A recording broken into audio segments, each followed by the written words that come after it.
ಬೆಂಗಳೂರು ಖಾಕಿ ಪಡೆಗೆ ಒಂದೇ ಟೈಮ್ನಲ್ಲಿ ಡಬಲ್ ಟೆನ್ಷನ್ ಶುರುವಾಗಿತ್ತು. ಒಂದ್ ಕಡೆ 7 ಕೋಟಿ ರಾಬ್ರಿ, ಮತ್ತೊಂದ್ ಕಡೆ ಹಾಟ್ಸ್ಪಾಟ್ ಕೋರಮಂಗಲದಲ್ಲಿ 4 ಕಿಡ್ನಾಪ್. ಆದ್ರೆ ಪೊಲೀಸರು ಸುಮ್ಮನೆ ಬಿಡ್ತಾರಾ? ಬಿಂದಾಸ್ ಲೈಫ್ಗೆ ಬಿಗ್ ಸ್ಕೆಚ್ ಹಾಕಿದ್ದ ಖತರ್ನಾಕ್ ಗ್ಯಾಂಗ್ ಅನ್ನ ಹೆಡೆಮೂರಿ ಕಟ್ಟಿದ್ದಾರೆ. ಅಸಲಿಗೆ ಈ ಕೇಸ್ನಲ್ಲಿ ಕಿಡ್ನಾಪರ್ ಯಾರು ಗೊತ್ತಾ? ಈ ಸ್ಟೋರಿ ನೋಡಿ. ರಾತ್ರೋರಾತ್ರಿ ಕಾಲ್ ಸೆಂಟರ್ ಸಿಬ್ಬಂದಿ ಕಿಡ್ನಾಪ್. 7 ಕೋಟಿ ರಾಬರಿ ಕಿಡ್ನಾಪ್ ಕೇಸ್ಗೂ ಕನೆಕ್ಷನ್. ಕಿಡ್ನಾಪ್ ಕೇಸ್ನಲ್ಲಿ ಹೆಡ್ ಕಾನ್ಸ್ಟೇಬಲ್ಲೇ ಕಿಂಗ್ ಪಿನ್. 12 ಗಂಟೆ ಆರೋಪಿಗಳ ಹೆಡೆಮುರಿ ಕಟ್ಟಿದ ಖಾಕಿ ಪಡೆ.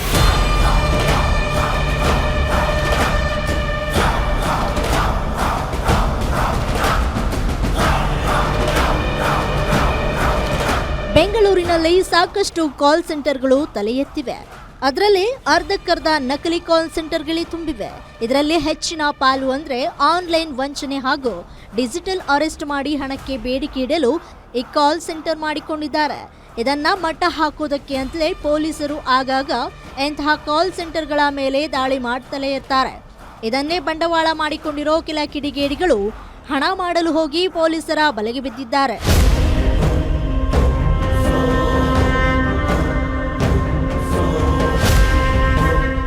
ಅಂದು ನವೆಂಬರ್ 21 ಮತ್ತು 22ರ ಮಧ್ಯರಾತ್ರಿ 11ರಿಂದ 1 ಗಂಟೆ ಸಮಯ ಕೋರಮಂಗಲದಲ್ಲಿರೋ global connect telegram private limited ಕಂಪನಿಗೆ 8 ಜನ ಆಸಾಮಿಗಳು ಟ್ಯಾಕ್ಸ್ ಆಫೀಸರ್ ಸೋಗಿನಲ್ಲಿ ನುಗ್ಗಿದ್ರು.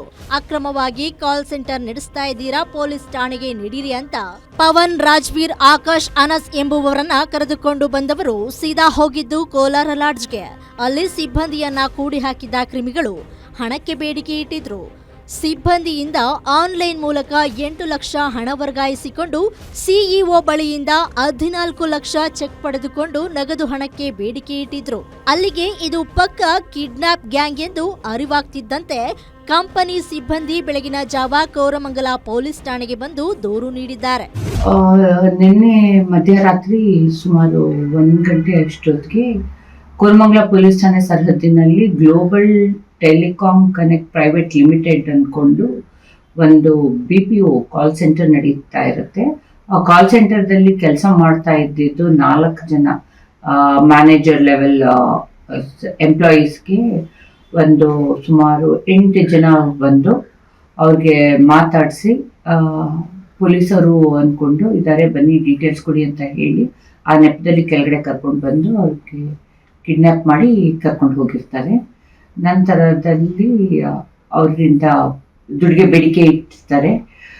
ಅದರಲ್ಲಿ ಒಬ್ಬ ಯಾರು ಕರ್ಕೊಂಡು ಹೋಗಿರ್ತಾರೆ, ಆಪರೇಷನ್ ಮ್ಯಾನೇಜರ್ ಅನ್ನೋ ಒಂದು ಅಕೌಂಟ್ ಇಂದ ಆನ್ಲೈನ್ ಬೇರೆ ಬೇರೆ 4 ಅಕ್ಯೂಸ್ಗಳು ರಿಲೇಟಿವ್ಸ್ ಅವರ ಅಕೌಂಟ್ಗೆ ಒಂದು ಸುಮಾರು 8,90,000 ಅಷ್ಟು ದುಡ್ಡು ಆನ್ಲೈನ್ ಇಂಟರ್ನೆಟ್ ಬ್ಯಾಂಕಿಂಗ್ ಇಂದ ಟ್ರಾನ್ಸ್ಫರ್ ಮಾಡಿರ್ತಾರೆ. ಮತ್ತೇನು ಹಾರ್ಡ್ ಕ್ಯಾಶ್ಗೆ ಡಿಮಾಂಡ್ ನಡೀತಾ ಇದ್ದಾಗ ನಮಗೆ ಮಧ್ಯರಾತ್ರಿ ಒಂದು 4:15 ಪೊಲೀಸ್ಗೆ 112ಗೆ ಕಂಪ್ಲೇಂಟ್ ಬಂದಿರುತ್ತೆ.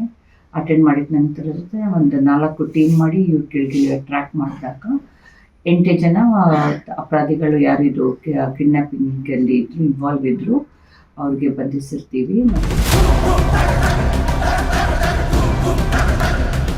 ತಕ್ಷಣ ಅಲರ್ಟ್ ಆದ ಪೊಲೀಸರು ಬೇಟೆಗೆ ಇಳಿದಿದ್ದಾರೆ. ಆರೋಪಿಗಳಿಂದ ಜಾಡು ಪತ್ತೆ ಮಾಡಿದ ಖಾಕಿ ತಂಡ ಘಟನೆ ನಡೆದು 12 ಗಂಟೆ ಒಳಗೆ ಚಲಪತಿ, ಭರತ್, ಪವನ್, ಪ್ರಶಾಂತ್, ಅತೀಕ್, ಜಬೀವುಲ್ಲಾ ಸೇರಿದಂತೆ 8 ಜನರನ್ನ ಬಂಧಿಸಿದ್ರು. ಪೊಲೀಸರ ವಿಚಾರಣೆ ವೇಳೆ ಬೆಚ್ಚಿ ಬೀಳೋ ಸಂಗತಿ ಹೊರಬಿದ್ದಿದೆ. ಇದೇ ಕಳ್ಳರ ಗ್ಯಾಂಗ್ನಲ್ಲಿದ್ದ ಚಲಪತಿ ಮಾಲೂರು ಟೌನ್ ಠಾಣೆ ಹೆಡ್ ಕಾನ್ಸ್ಟೇಬಲ್ ಅನ್ನೋದು ಗೊತ್ತಾಗಿದೆ. ಕಳೆದ ಬುಧವಾರ ಡೈರಿ ಸರ್ಕಲ್ ಬ್ರಿಡ್ಜ್ ಮೇಲೆ ನಡೆದ 7.11 ಕೋಟಿ ರಾಬರಿ ಪ್ರಕರಣದಲ್ಲೂ ಪೊಲೀಸ್ ಕಾನ್ಸ್ಟೇಬಲ್ ಅಣ್ಣಪ್ಪ ನಾಯ್ಕ ಭಾಗಿಯಾಗಿದ್ದ. ಆ ಪ್ರಕರಣ ತನಿಖೆ ಹಂತದಲ್ಲಿರುವಾಗಲೇ ಕೋರಮಂಗಲ ಕಿಡ್ನಾಪ್ ಕೇಸ್ನಲ್ಲೂ ಪೊಲೀಸ್ ಕಾನ್ಸ್ಟೇಬಲ್ ಪಾತ್ರ ಇರೋದು ಪೊಲೀಸ್ ಇಲಾಖೆಗೆ ಮುಜುಗರಕ್ಕೆ ಒಳಗಾಗುವಂತೆ ಮಾಡಿದೆ. ಏನು ದರೋಡೆ ಆಗಿತ್ತು, 7 ಕೋಟಿ 11 ಲಕ್ಷ ಹಣವನ್ನ ದರೋಡೆ ಮಾಡಿ ತೆಗೆದುಕೊಂಡು ಹೋಗಿದ್ರು. ಅದನ್ನ ನಮ್ಮ ಪೊಲೀಸ್ ಕಮಿಷನರೇಟ್ನವರು ಅದನ್ನು ಹಿಡಿದಿದ್ದಾರೆ. ಸುಮಾರು 7 ಜನರನ್ನ ಅರೆಸ್ಟ್ ಮಾಡಿದ್ದಾರೆ. ಕೆಲವರು ಇನ್ನೂ ಸಿಗಬೇಕಾಗಿದೆ, ಇನ್ನೂ ಕೆಲವ್ರನ್ನ ಅರೆಸ್ಟ್ ಮಾಡಬೇಕು. ಅದರಲ್ಲಿ ಒಬ್ಬ ನಮ್ಮ ಪೊಲೀಸ್ ಇಲಾಖೆಯ ವ್ಯಕ್ತಿ ಕೂಡ ಒಬ್ಬ ಅದರಲ್ಲಿ ಸೇರಿದ್ದಾನೆ. ಸುಮಾರು 3-4 ಟೀಮ್ಗಳನ್ನು ಮಾಡಿ ನಮ್ಮ ಪೊಲೀಸ್ನವರು ಅವ್ರನ್ನ ಹಿಡಿದಿದ್ದಾರೆ. ಮೊದಲನೇದಾಗಿ ನಾನು ನಮ್ಮ ಕಮಿಷನರ್ ಅವರಿಗೆ ಮತ್ತು ಈ ಕೇಸ್ನಲ್ಲಿ ಜವಾಬ್ದಾರಿಯನ್ನು ವಹಿಸ್ಕೊಂಡಂಥ 2 ಜಾಯಿಂಟ್ ಕಮಿಷನರ್ ಅವರು ಮತ್ತು 2 DCPಗಳು, ಸುಮಾರು 200ಕ್ಕೂ ಹೆಚ್ಚು ಸಿಬ್ಬಂದಿಯವರು ಈ ಕೆಲಸದಲ್ಲಿ ಭಾಗಿಯಾಗಿದ್ದರು. ಮೊದಲನೇದಾಗಿ ನಾನು ಅವರೆಲ್ಲರಿಗೂ ಕೂಡ ಅಭಿನಂದನೆಯನ್ನು ಸಲ್ಲಿಸ್ತೇನೆ. ಇಡೀ ದೇಶದಲ್ಲಿ ಬೆಂಗಳೂರಿನಲ್ಲಿ ಇಂಥದ್ದೊಂದು ಘಟನೆ ಆಗಿದೆ ಅಂತಂದರೆ ಯಾರೂ ಕೂಡ ನಂಬಲಿಕ್ಕೆ ಸಾಧ್ಯ ಇರಲಿಲ್ಲ.